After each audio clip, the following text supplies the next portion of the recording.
केंद्रीय मंत्री ज्योतिरादित्य सिंधिया ग्वालियर चंबल अंचल के 3 दिवसीय प्रवास पर इस दौरान ग्वालियर पहुंचने पर उनका जोरदार स्वागत किया। वहीं स्वागत के बाद ज्योतिरादित्य सिंधिया ने कहा, ग्वालियर के विकास के लिए आज बड़ा दिन है। आरओबी का शुभारंभ हुआ, छात्रावास का उद्घाटन भी हुआ। 5 साल का जो प्रयास था वो भी पूरा हो रहा है। वेस्टर्न बाईपास भी मिला, इससे ग्वालियर के रिंग रोड में भी मदद मिलेगी। गुना अशोकनगर में भी ग्वालियर की तर्ज पर आदर्श गौशाला बनेगी। वहीं वक्फ बिल के सवाल पर सुप्रीम कोर्ट में दायर होने वाली याचिकाओं पर कहा है, विपक्षियों की विचारधारा है कि वक्फ मुतवल्ली की तरह चले। वक्फ की जो जमीन है विकास प्रगति के लिए इस्तेमाल की जाएगी। ये सभी लोगों की विचारधारा है।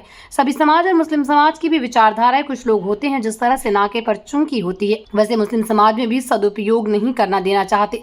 इसके साथ ही कांग्रेस के राष्ट्रीय अधिवेशन पर बोले सिंधिया ने कहा है, कांग्रेस पार्टी अपना अधिवेशन करे। प्रजातंत्र में सबको अधिकार है तो अधिवेशन करते रहें, लेकिन माहौल जनता और आप हम बनाते हैं।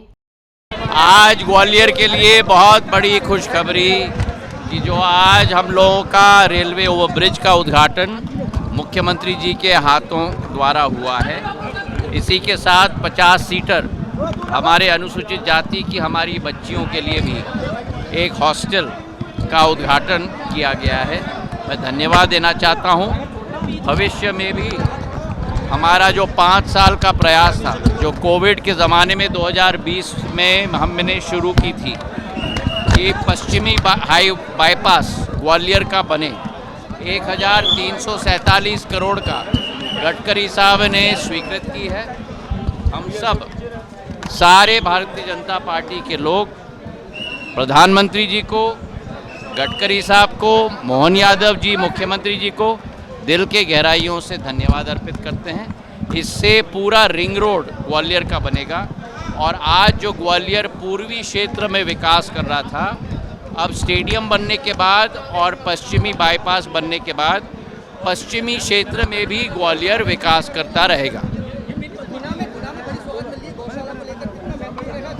बहुत महत्वपूर्ण है। जैसे हम लोग ने आदर्श गौशाला राष्ट्र का ग्वालियर में स्थापित किया है, बायोगैस का गैस का प्लांट दिया है, वैसे ही अब गुना में भी और अशोकनगर को मत भूलिएगा आप, अशोकनगर में भी हमारा गौशाला की शुरुआत कल के दिवस पे होगी। मैं सभी को अपने दिल से भी धन्यवाद अर्पित करना चाहता हूँ।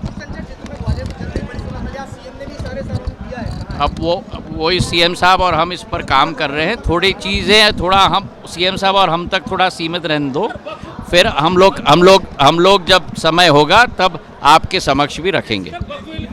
चलिए, जो विपक्षी लोगों की जो सोच और विचारधारा है कि मोनोपोली चलाना चाहते हैं और चीज़ों का गलत इस्तेमाल करना चाहते हैं, उनका भांडा प्रधानमंत्री जी, भारतीय जनता पार्टी और भारत सरकार फोड़ेगी। वक्फ की जो ज़मीन भी है वो जन विकास के लिए, जन प्रगति के लिए इस्तेमाल किया जाए। ये सभी लोगों की विचारधारा है, सब समाजों की भी विचारधारा है, मुस्लिम समाज की भी विचारधारा है। पर जो जैसे कहते हैं ना, नाके पर जो चुंगी लगाकर बैठे हुए हैं, जो मुस्लिम समाज में भी उसका सदुपयोग नहीं करने देना चाहते हैं, उनकी मोनोपोली को वक्फ बिल ने समाप्त किया है और पूर्ण स्वतंत्रता के साथ केवल समाज के लिए ही कार्य वक्फ में होगा, पर जनसेवा का कार्य होगा। कांग्रेस का राष्ट्रीय अधिवेशन हो रहा है। बहुत बहुत धन्यवाद। अधिवेशन मैं क्यों क्या कहूँगा भाई, वो कांग्रेस का अधिवेशन है। मैं इसमें मैं क्या कहूँगा।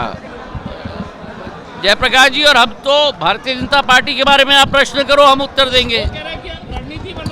हर देखिए, रणनीति और माहौल तो जनता बनाती है और आप बनाते हो। हमारे काम पे मुख्यमंत्री जी के काम के आधार पर, प्रधानमंत्री जी के काम के आधार पर अब कांग्रेस पार्टी अपना अधिवेशन करे। हमारे प्रजातंत्र में हर राजनीतिक दल अपना अधिवेशन करने के लिए स्वतंत्र है। अधिवेशन ही अधिवेशन करते जाएं।